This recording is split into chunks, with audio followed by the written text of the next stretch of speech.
two-part video taking apart the G710 Plus, the volume knob, taking it out for repair, something like this. Pressure comes out easily. I can't do it with two hands, so I'm going to pause. Once you take the rivets off with the chisel, this will pop out. Now you have access to it. Once that's out, you're going to get your little knob, in my case snapped off.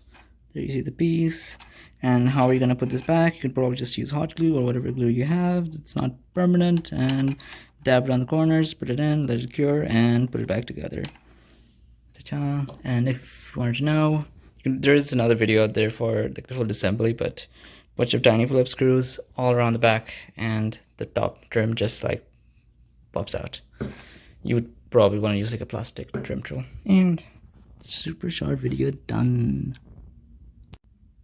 I ended up super gluing mine, but if you actually want this to last, plastic weld plus then also super glue it, and that will like last. And if you want to go overkill, the other option I thought of was, if this breaks again, what I'll likely end up doing is I'll drill a hole, get rid of this, get myself an Allen key, because if you look at it, it's hex shaped.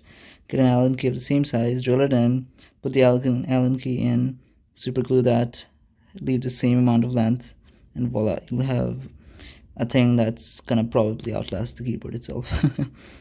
But that's obviously a lot of work, so that's plan B.